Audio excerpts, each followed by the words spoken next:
سؤال وعايز اجابه.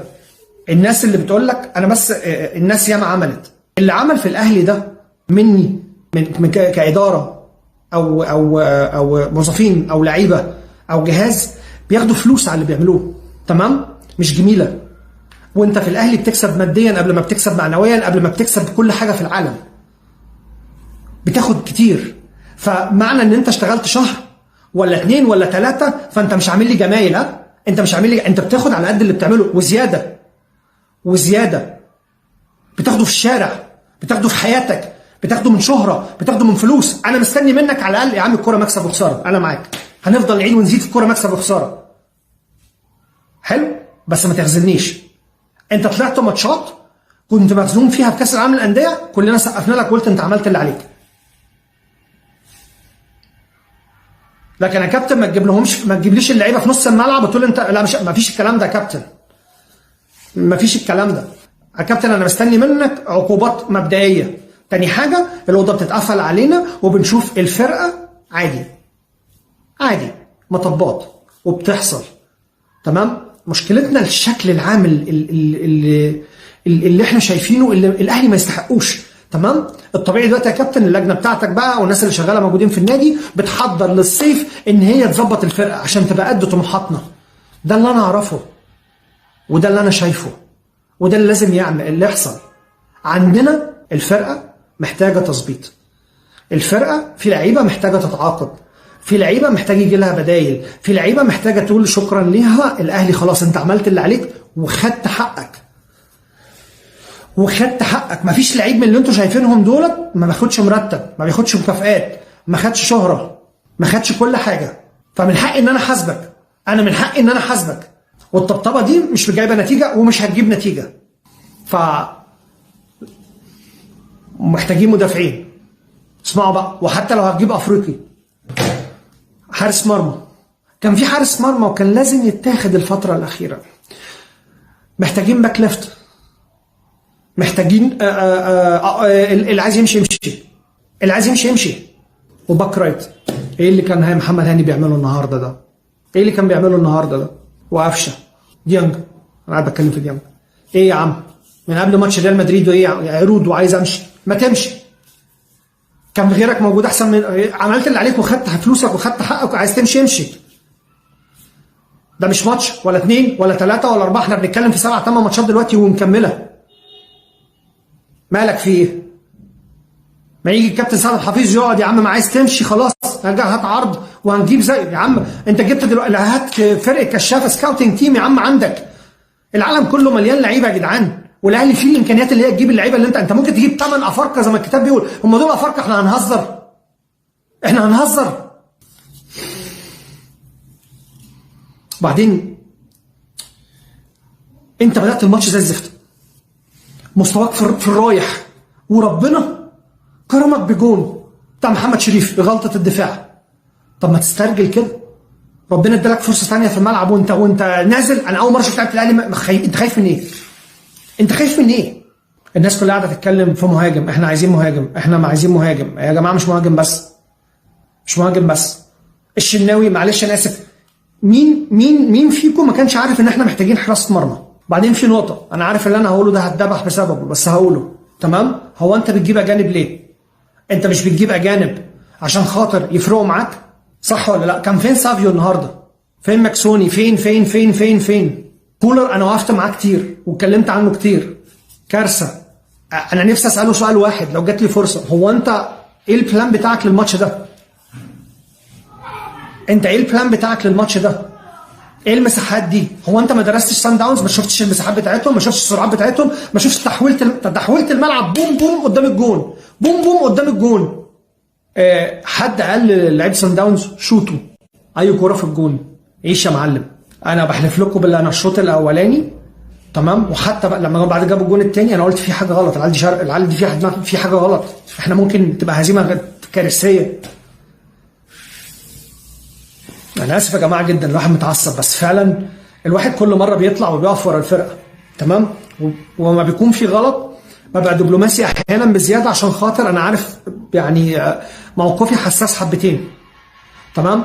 بس في الاخر انا حسمت امري، انا مشجع اهلاوي مش عايز حاجه من النادي خالص، وربنا يكرمني في نادي تاني في الصيف. عايز اقول رايي كمشجع اهلاوي، انا عندي 42 سنه، طول حياتي بشجع الاهلي من وانا في امريكا على مدار حاجه و20 سنه. كل اللي ربطني كان الاهلي، كنت بقول اللي نفسي فيه بكل ما تعنيه الكلمه. فجاه من بعد ما جيت مش عارف اتكلم، مش عارف اقول اي حاجه، قاعد بدعم بدعم بدعم بدعم. ف انا مستني عقاب، انا مستني حاجتين من كابتن الخطيب والاداره، مستني عقاب شديد للعيبه. حتى لو صعدنا، حتى لو سان داونز كسبت الهلال وانت عندك فرصه، ما فيش، انا ماليش دعوه بكل ده. الاهلي ما اتغلبش 5 يا جدعان، ما اتغلبش 5 يا جدعان، لا. بقول لك ايه، بره حكايه ال5 دي، انت اتهنت في الملعب في توقيتات، انت كانك فرقه صغيره حرفيا. تاني حاجه، كابتن خطيب، الاداره اللي موجوده الفنيه بقى، السكاوتنج تيم بتوعه لو عنده اي بزراميط موجود في النادي، احنا كام النهارده؟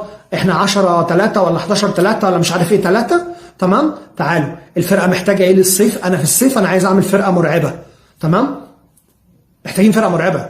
على فكره انا اول مره اقولها، ده اللي احنا عملناه في 2015 لما باشمهندس محمود طاهر والكابتن علاء صادق والكابتن وائل جمعه قفلنا على نفسينا من شهر 3، كانت شهر 3 بالمناسبه، كانت 15/3 سبحان الله. تمام، واتفقنا ان احنا نعمل فرقه مرعبه للصيف، وفضلنا ندرس مكان بوزيشن، واشتغلنا. هو ده اللي مطلوب دلوقتي، هو مطلوب الناس دلوقتي ان هي اللي احنا شفناه النهارده يترد عليه في الملعب والتاريخ، يترد عليه. لانك انت للاسف الشديد عشان انت مبوظ فرق كتير، دايس على فرق كتير، الشماتة بتبقى زيادة لما بيحصل فيك اللي بيحصل النهاردة. فبالتالي انت ردك لازم يكون عنيف. الرد الوحيد اللي انا متقبله ان انا اصلح الاخطاء، مش كلام بقى، لا بيانات ولا كلام ولا بزرانيت ولا كل ده، بحاجة واحدة فقط لا غير، ان حرفيا نشوف الغلط فين في كل بوزيشن وتتصلح، يتعمل فرقة مرعبة. انت معاك الفلوس على فكرة، ما تقوليش معاكش. على فكرة اي لاعب انت بتجيبه افريقي، بحلف لك بالله في بلاد فوق اوروبا تمام ما بتدفع اللي انت بتدفعه، ما بتدفع اللي انت بتدفعه. زي ما سمعتوا، ده كان افضل رد فعل، افضل رد فعل شفته من خلال مشاهدتي لكل القنوات والبرامج والتحليلات للفضيحة. انا بسميها فضيحة، مش الاهلي اللي يحصل في كده. كابتن هيثم عرابي لخص اللي كل واحد اهلاوي في مصر عايز يقوله، اللي كل واحد اهلاوي في مصر عايز يوصل الكلام ده لكابتن محمود الخطيب ومش عارف. كابتن هيثم عرابي اكيد صوته وصل، واحنا عايزين كمان صوتنا يوصل للكابتن محمود الخطيب، ويعرف ان لعيبه الاهلي حاليا كرة القدم الفريق الاول محتاجه يا كابتن محمود لقنبله زي قنبله هيروشيما.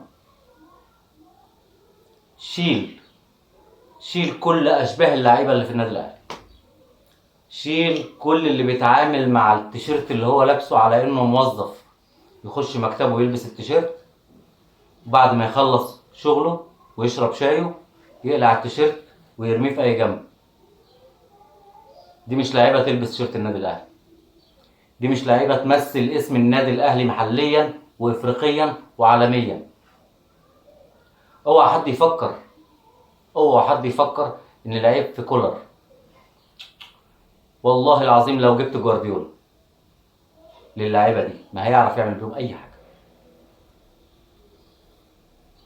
لعيبه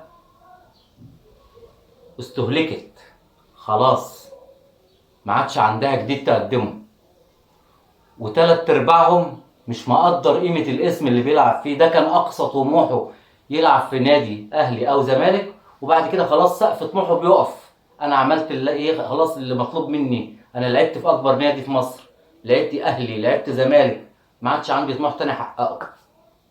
مفيش الكلام ده في الكوره، مفيش الكلام ده في الكوره. لو ليك سقف طموح ما ينفعش تلعب في الاهلي والزمالك. لو ليك سقف طموح ما ينفعش تلعب في الاهلي والزمالك. اللي يلعب في نادي كبير زي الاهلي والزمالك لازم يكون طموحه ملوش سقف، خط دفاع الاهلي بالكامل مع الف سلامه، فيما عدا محمد عبد المنعم. مع الف سلامه. الشناوي هيتعالى على الكوره مع الف سلامه. يمشي ديانج عامل كده في نفسه عشان خاطر يمشي، مع السلامه، مشيه، ما تقعدوش. وزي ما قلنا قبل كده بيرسي تاو بالرغم انه عمل ماتش امبارح الى حد ما، لو ان هفرجكم انا كمان يعني الفيديو الجاي ان شاء الله هفرجكم على تحليلات للماتش تبين لكم ان بيرسي تاو عدم محمد هاني العافيه. موت محمد هاني في الملعب. اللعيبه كلها بتجري في الهجوم وهو بيتمشى. 2 على محمد هاني في الدفاع وهو بيتمشى. هو الجون، لقطه الجون اللي كان غلطه من مدافع صن داونز انه يتاخد بالطريقه دي وورا منه مساحه فاضيه، دي اللي ساعدت بيرسي تاو. انما اوعى حد يقول لي بيرسي تاو عمل وسوى، مفيش الكلام ده. انت بتروح تدفع ملايين الدولارات في لعيب يجي لك يتشقلب في الجو ويطلع نار من بقه، مش يجي ياخد الكره ويطلع بيها على الخط بعد كده يروح راجع مديها لنص الملعب وياخد ينزل يستلم ياخد الكره ويجري بيها على الخط وبعد كده يرجع تاني لنص. انت جايب لعيب ليه كده يعني؟ مش فاهم يعني. اي لعيب محلي يعمل اللي هو بيعمله ده. اروح ادفع فيه ملايين الدولارات ليه؟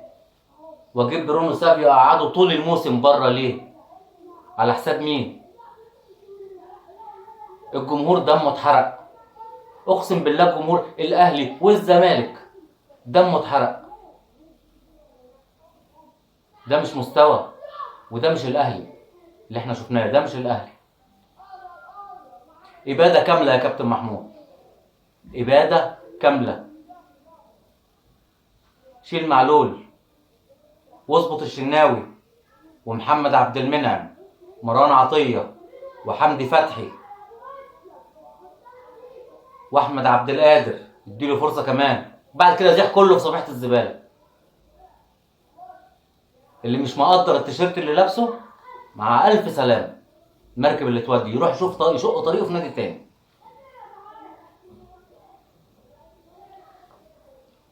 السلام عليكم ورحمه الله وبركاته.